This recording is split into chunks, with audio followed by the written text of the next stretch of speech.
Mall informasi pagi hari ini, saudara, sejumlah calon penumpang di Pelabuhan Trisakti Banjarmasin mengaku telah berhari-hari menunggu kepastian keberangkatan akibat tidak mendapatkan tiket. Hal ini setelah penjualan dan pembelian tiket kapal sepenuhnya dilakukan secara daring.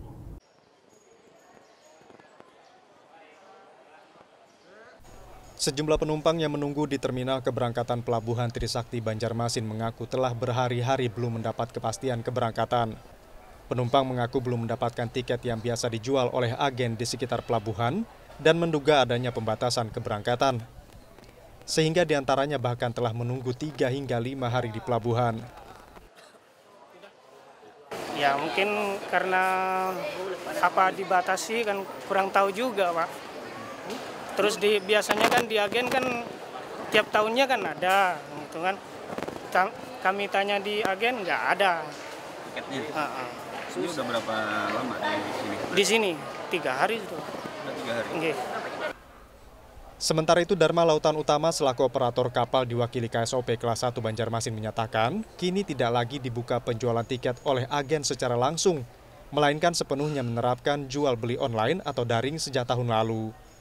Untuk itu pihaknya akan membantu membeli tiket untuk jadwal keberangkatan kapal selanjutnya. Pelabuhan Banjarmasin tidak ada penjualan tiket secara manual. Kenapa mereka datang sini? Tentunya karena mereka tidak bisa dapat akses karena yang tadi saya katakan ketika kapasitas kapal sudah penuh untuk jadwal keberangkatan tanggal yang mereka inginkan pasti tidak bisa mengakses lewat online.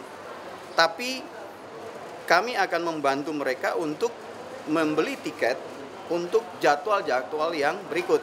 Informasi tadi dari DLU bahwa tanggal 19 besok dan 20 itu masih ada space.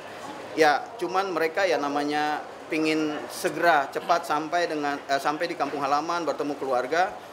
Namun kondisinya seperti itu. Tetap kami akan bantu. Operator kapal juga membantah penumpang dibiarkan terlantar akibat tidak mendapat tiket.